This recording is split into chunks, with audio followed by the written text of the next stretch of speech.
Praise the Lord! Natumbok mo, brother. Tapatan na, ha? Ang normal process, 3 months. Totoo. Simple lang naman ang cha-cha. Step 1. Step your right foot forward. Nung panahon namin, hindi naman masama ang ibig sabihin ng cha-cha. Protest movements have found a new symbol, guaranteed to tickle the Filipino funny bone. Like a virus, Wanna Change spread her profound and unsettling humor through the internet, giving every one and wanna in the Philippines a much-needed jolt. Wanna change! But just how did Wanna Change come into being? The following interview gives us a glimpse of the latest original Filipino character. Pakikwento lang your background. You're a theater actress, okay? Taga-teatro ko, PETA, since 1983. Ako ay director din ng TV commercials. Mahigit 10 taon na. Paano mo naman napasok itong Wanna Change? Sa isang lungkot ko, nanonood ako ng Jun Losada. Naloka-loka ko dahil kasi nung nanonood ako ng interview niya, naiyak ako. At the same time, nung in-interview naman siya ni Miriam, tawan-tawa naman ako. So yung kombinasyon na natawa ko, na naiyak ako nung time na yun, naghalo-halo. O sabi ko, shit, nandito ako, wala naman akong ginagawa, iyak-iyak lang ako, tsaka tatawa-tawa. So nagtawag ako sa CCP, mga taga-PETA. Meron namang sumagot sa akin, mga dalawa. Oh, ano sinabi mo? Sabi ko, parang dapat naman, meron naman tayong gawin. So may sumagot na dalawa. Nakarating ako sa CCP kay Nanding Josef. So sabi niya, sige may, nag-isip din kami ng gagawin dahil si Jun Losada pala, kaibigan ni Nanding. Sabi ko, sige. Yung lungkot ko na yon, ang nagawa ko yung Lupang Hinirang. Ah, yes. Yung Lupang Nakita ko Hinirang yun. na may batang umakit-akit na ganyan. Ikaw nag-direct nun? Ako nag-direct nun. Nakita ko yun, ang galing. Ayun. So yun yung una kong nagawa. Nung nagawa ko na yun, parang naghanap na ako ng iba pang gagawin. Tamang-tama naman, sila Rodi, na best friend ko siya, ang writer. Sabi ko, halika na, magsama-sama tayong gumawa. And then yung mga iba namin kasama, gusto-gusto rin naman palang gumawa ng mga Pero bagay. ano yung motivation nyo? Bakit nyo pinasok to? Bakit Wana? Hindi, bakit nyo pinasok itong paggawa ng Wanna Change?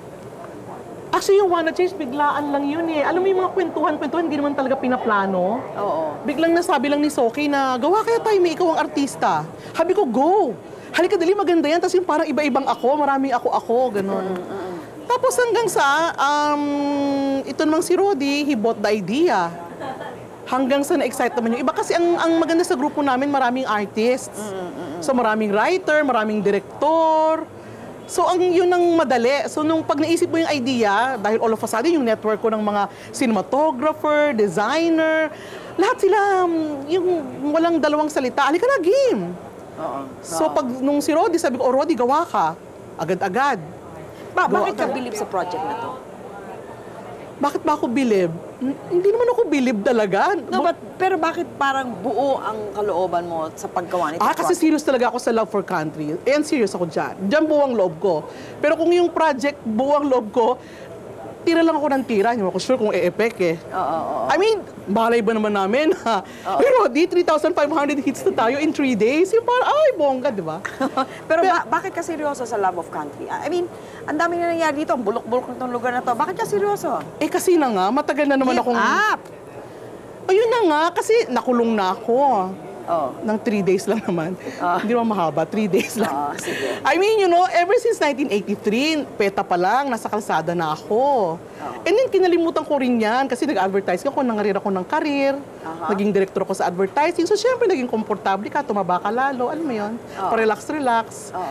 But after a while, dumating na naman tong Jun Losada, di parang, na-wake up ka na naman. Parang ganun. Kasi like when I was building my career in advertising, syempre, kasi breadwinner din ako ng pamilya. Ang dami mong pera doon sa advertising. At saka ang dami kong binubuhay. Okay. Hindi lang naman sa marami akong binubuhay. Pero masamang career yung love of country, wala ka napapala dyan, di ba? True. Alam mo, hindi. Parang wala ka napapala, pero ewan ko ba, ang saya-saya ko, ayaw ko nang gumawa ng commercial kung pwede lang eh. Parang tanga, di ba? Oo. Mali kasi walang datong dito, dahil puro abono. Correct. So bakit mo Datong mong kinakarir to? ginagamit. Kasi nga, serious nga ako sa Love for Country. Ba't nga ba? Bakit? Bakit ako serious sa Love for Oo. Country ba? Eh siguro umaasa pa ako na pwede pa. I mean, you know, Sa inyong pag-iisip talaga man pwede pa?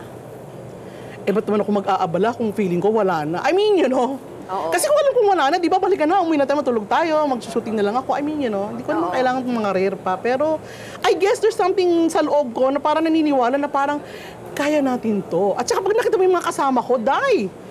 Ang serious nila, I mean, you know, parang naiinggit ka na parang itsurang wala namang bayad, itsurang nagpupuyat, itsurang nag-aabono. Tuwing may meeting, nandyan. So Okay. parang yun nakakatuwa. At saka pag umattend ka na iba pang meeting, na iba't ibang grupo, yun din ang pinagkakaabalahan nila. So nakaka-infect din yung, alam mong, hindi ka naman mag-isang tumatrabaho. Alam mo, Correct. maraming iba pa. Yeah. Okay, yung wanna change.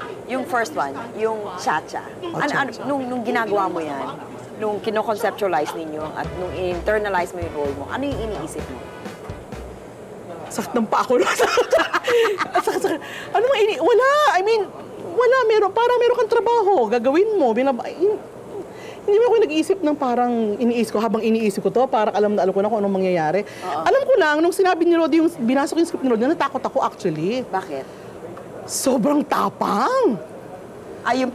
First yung pag-describe ng cha-cha, no? You test the water. You test the water, ganyan, parang ganon, di ba? Okay. And then, nung lumabas yung congresswoman, sabi ko, shit naman, Rodi, makukulong ako nito. Leche ka, ako naman ang nakaharap, di naman ikaw.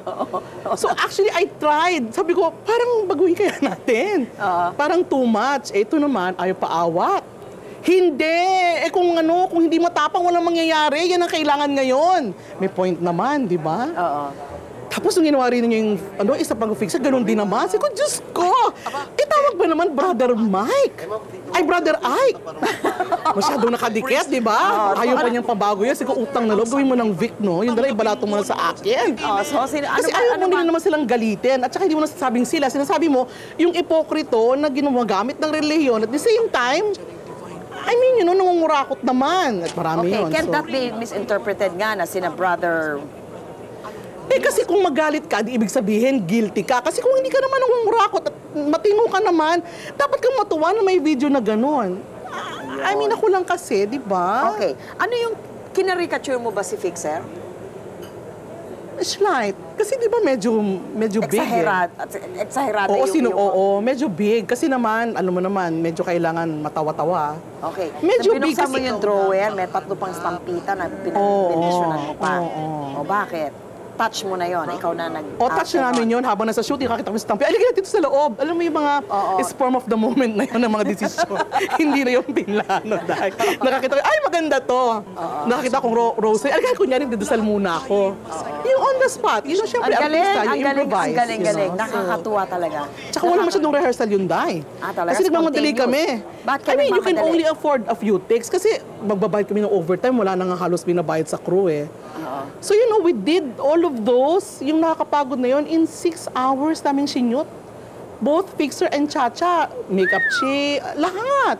6 hours. 6 And hours under of shooting. normal advertising. Ay, hindi, Day.